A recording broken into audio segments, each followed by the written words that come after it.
হয় আমাৰ আজি যি চাবুৱাৰ কয়লাবাৰী ডুমডুমনি টিলাত আমাৰ কিছু সময় আগতে আমাৰ এখন সভা হৈ গৈছে। আমাৰ ইয়াত মটক যুৱ ছাত্ৰ সন্মিলন, মটক সন্মিলন, মটক মহিলা পৰিষদৰ লগতে চাবুৱা বিভিন্ন অঞ্চলৰ পৰা অহা দল সংগঠন আৰু চাবুৱাবাসী ৰাইজৰ সহযোগ আমি আজি এই সভাখন অনুষ্ঠিত কৰিলোঁ। আমাৰ মেইন উদ্দেশ্য আমাৰ হৈ গ'ল যি আমাৰ অধিৱেশন, আমাৰ মটক সন্মিলন, মটক মহিলা পৰিষদ, মটক যুৱ ছাত্ৰ সন্মিলন যি অধিৱেশন আগন্তুক দ্বিবাৰ্ষিক অধিৱেশন, লগতে মটক যুৱ মহোৎসৱৰ আমাৰ যি অনুষ্ঠানটো আমি আজি এই চাবুৱাৰ কয়লাবাৰী আমাৰ যি পথাৰ আছে এই পথাৰতে আমি আজি আয়োজন কৰিব লৈছোঁ। আৰু এডোখৰ জেগা আছে আমাৰ যি আমাৰ কাজিখোৱা গভ ফিল্ড, তাতো আমি চিন্তা কৰিছোঁ য'ত সুবিধা হয় ৰাইজৰ আমি সকলোৱে দিহা পৰামৰ্শ ল'ম, লৈ মেলি আমি এতিয়ালৈকে আমাৰ যি অধিৱেশন হ'ব অধিৱেশনৰ জেগাডোখৰ আৰু আমাৰ যি তাৰিখটো আমি ফেব্ৰুৱাৰী মাহত ল'ব লাগিব। যি ফেব্ৰুৱাৰীত আমাৰ মেট্ৰিক আৰু হাই ছেকেণ্ডেৰী যি পৰীক্ষা আহি আছে, পৰীক্ষাৰ আগত আমি 5, 6, 7 এনেকৈ বা 2 এদিন পিছত হ'লেও একো নাই, কিন্তু 10 তাৰিখৰ আগত আমি এই মহোৎসৱ যুৱ মহোৎসৱ আমি পাতিব লাগিব। আৰু মই সমগ্ৰ চাবুৱাবাসী ৰাইজক সহায় সহযোগিতা আগবঢ়াবলৈ মই অনুৰোধ কৰিছোঁ। আমাৰ ইয়াত বিভিন্ন জাতি জনগোষ্ঠী হওক, জাতীয় জনগোষ্ঠী হওক বা আমাৰ ছাত্ৰ নেতা হওক, সকলো নেতৃবৰ্গ আছে, সকলো আমাক সহায় সহযোগিতা লাগিব।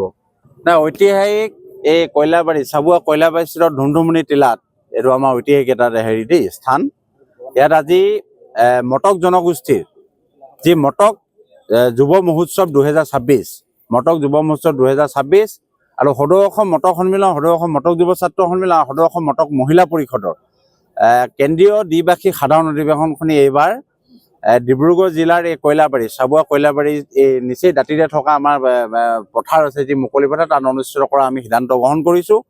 খুব সম্ভৱ মানে প্ৰায় ফাইনেল, একচুৱেলি টেণ্টেটিভ ডেটটো আজি দি দিব পৰা নাই, ফেব্ৰুৱাৰী ফাৰ্ষ্ট উইক মানে বিফ'ৰ 7 ফেব্ৰুৱাৰী, মানে 5, 6, 7 বা 3, 4, 5, 6, 7 তেনেকুৱা ধৰণৰ এটা মানে ফেব্ৰুৱাৰী ফাৰ্ষ্ট উইকত এইটো ফাইনেল আমাৰ এই যুৱ মহোৎসৱৰ কেন্দ্ৰীয় সাধাৰণ পৰিষদ মানে সভা, কেন্দ্ৰীয় দ্বিবাৰ্ষিক সাধাৰণ অধিৱেশন অনুষ্ঠিত হ'ব।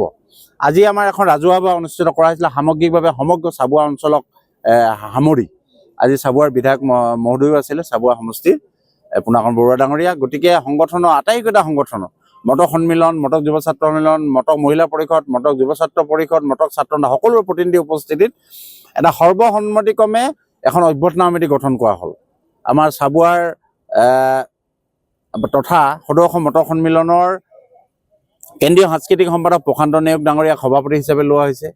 কাৰ্যকৰী সভাপতি হিচাপে ৰখা হৈছে আমাৰ প্ৰাক্তন সভাপতি দিলীপ বৰা, অজয় গগৈ ডাঙৰীয়া আৰু দেৱৰ্ষী চেতিয়া। আৰু মুখ্য সম্পাদক হিচাপে থাকিব আমাৰ অমলেন্দ্ৰ ফুকন আৰু নিৰুপম দুৱৰা এই অঞ্চলৰ।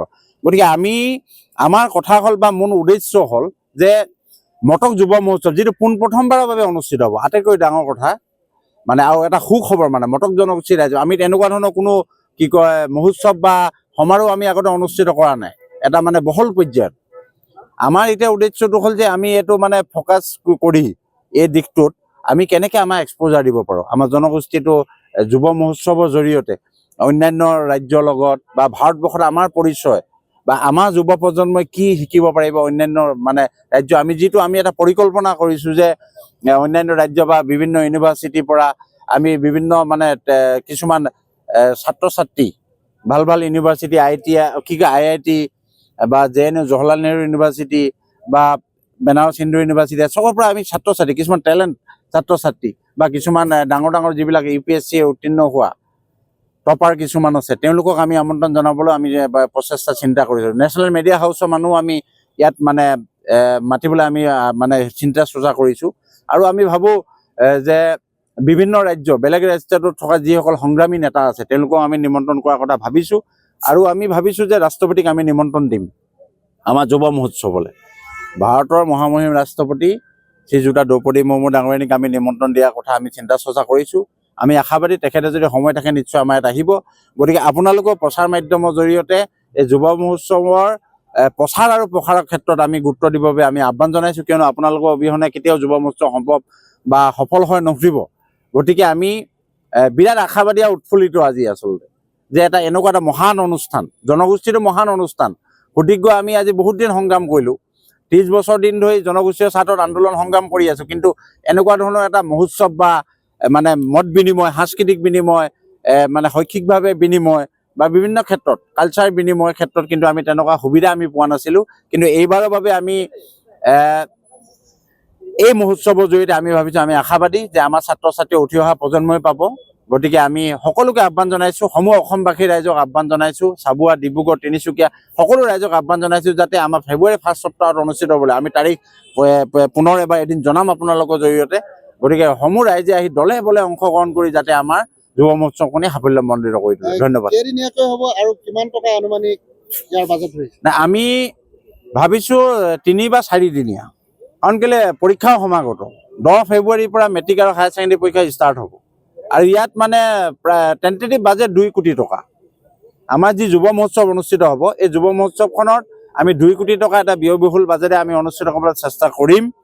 আমি যদিও বা পৰ্যাপ্ত যি ধনৰাশি আমাৰ হাতত নাই, আমি আহ্বান জনাইছোঁ, চৰকাৰকো আহ্বান জনাম, আমাৰ বিভিন্ন গণ্যমান্য ব্যক্তি সকলোৱে যাতে আহি আমাৰ যুৱ মহোৎসৱ সফল কৰাৰ ক্ষেত্ৰত সহায় সহযোগিতা আগবঢ়ায়।